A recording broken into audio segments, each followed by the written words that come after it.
What could I possibly have? Like, what do you mean? I don't know. You probably got this weird sex swing hanging from the ceiling. Kenneth probably thinks it's a swing set. Oh, if I had that sex swing, you better believe I'd leave that sucker up for you. Would you really? From officers smuggling contraband to detectives covering up cold-blooded murders, the stories are as shocking as they are unsettling. The moment these corrupt cops realize the tables have turned, and they're the ones facing jail time, is a reality check like no other. How does someone go from enforcing the law to breaking it so boldly? And what happens when justice finally catches up with them? I don't think you're being completely truthful. Well, I kind of know that you're not. And I'm not trying to be rude when I say that. Yeah, no. I'm just kind of trying to lay it out on the table for you. Mm-hmm. You kind of get one shot at this of being truthful, and people... Law enforcement officers hold a sacred position in society. They're the ones we call when our lives or properties are in danger. We trust them to protect, serve, and maintain order. That's why when an officer goes rogue, the betrayal cuts so much deeper. It's not just about a single crime. It's about the erosion of the public's faith in an institution that's supposed to stand for justice. Imagine calling 911 hoping for a hero, but instead encountering someone who's playing both sides of the law. The psychological impact is devastating, not just on direct victims, but also on entire communities. People start questioning every officer they meet. They wonder if the badge is a shield of protection or a mask hiding corruption. That kind of distrust doesn't go away easily. When cops betray their oath, it's not just an individual failing, it's a blow to the entire justice system, making everyone's lives less safe. You know, I don't understand why you're talking about some guy I dated 1,000,000 years ago. Well, do you know what happened to his wife? Yeah, I know she got killed. What did you hear about that? Stephanie Lazarus wasn't just any cop. She was a decorated detective in the LAPD. But her career masked a dark secret. Back in 1986, Lazarus brutally murdered Sherry Rasmussen, the wife of her ex-boyfriend, John Ruetten. Jealousy fueled her rage, and Lazarus's knowledge of police procedures helped her cover her tracks. The crime was misclassified as a botched burglary, and for over 2 decades, she lived freely, climbing the ranks of law enforcement. Her downfall began in 2009 when advanced DNA testing linked her to the crime scene. During her interrogation, she played the coy, hyper-bubbly cop, denying any involvement, but the evidence didn't lie.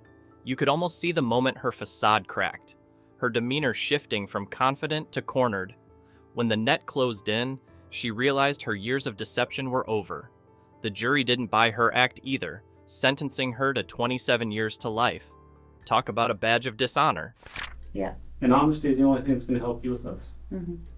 So my advice to you right now is to be honest with us. Have y'all had any inappropriate contact, whether it's groping, blowjobs? Charlene O'Banion's job was to maintain order and security in the prison system, but she decided to turn her workplace into her dating pool. Her inappropriate relationships with inmates weren't just unethical, they were dangerous. When rumors started spreading, an investigation uncovered shocking recordings of her flirty, explicit phone calls with prisoners. Charlene tried to play it cool during interrogation, spinning tales that wouldn't hold up under even the lightest scrutiny. But when officers hit her with undeniable evidence, including phone call recordings, her defenses crumbled. It wasn't just her career on the line. Her actions endangered her colleagues and compromised prison security. The power dynamics she exploited made her behavior all the more reprehensible. She thought she could shrug it off with a slap on the wrist, but she ended up sentenced to 100 days in jail. Charlene learned the hard way that crossing the line in law enforcement comes with heavy consequences. So as of this moment, you're under arrest for bringing a prohibited item, a cell phone. Tyler Moody was supposed to represent the authority and discipline required to maintain order in a Texas detention facility. Instead, he let greed take the wheel. Moody decided that smuggling a phone to a violent inmate in exchange for cash was worth risking his badge. Here's the kicker. The inmate he helped wasn't just any prisoner. He was serving time for aggravated assault and murder. If that doesn't scream bad judgment, I don't know what does.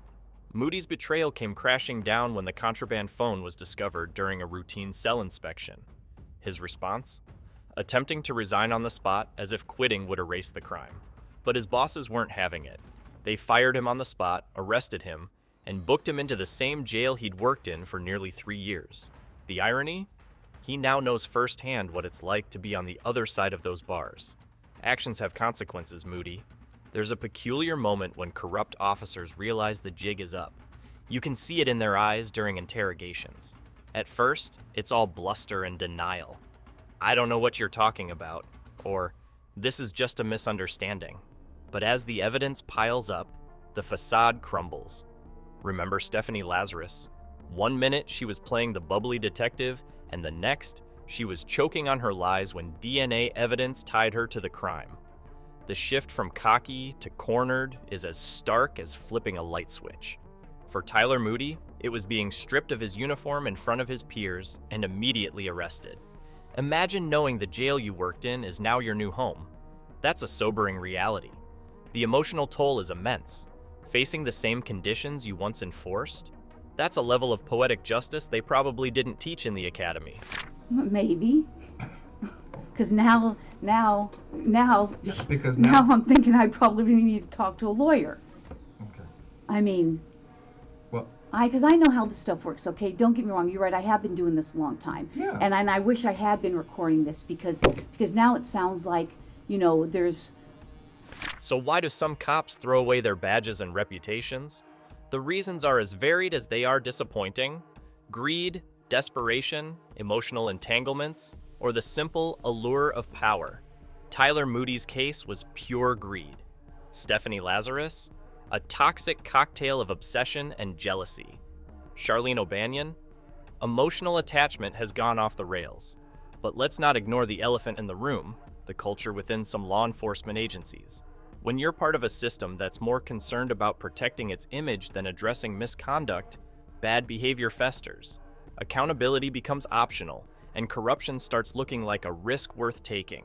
Systemic failures, like weak internal oversight and lack of external accountability, only make it worse. Add to that, the woke crowd's endless cries to defund the police, and you've got a recipe for disaster. Real reform means rooting out the bad apples without destroying the entire orchard. But let's be honest, common sense isn't exactly trendy these days. I just looked in the system, there was like almost 400 calls. So, between y'all. Yeah. You see where I'm coming from, kind of how it would seem from my point of view. Technology has become the game changer in exposing corrupt cops. Advances in DNA testing, surveillance footage, and digital tracking have brought cold cases roaring back to life. Take Stephanie Lazarus's case. For over 2 decades, her crime went unsolved until a DNA match from a discarded cup linked her to the murder of Sherry Rasmussen. That's the power of technology. It doesn't forget. Surveillance systems and recorded phone calls have also nailed officers like Charlene O'Banion, whose flirty, incriminating conversations with inmates became undeniable evidence. And let's not forget the importance of whistleblowers and internal investigations. Honest officers who risk their careers to expose corruption play a vital role in cleaning up the system. While tech provides the hard evidence, it's those courageous individuals who bring it to light. The irony here is delicious. Tools that once protected bad cops are now the very ones ensuring they can't hide. Talk about poetic justice. So, what are your thoughts on this? Let us know in the comments below.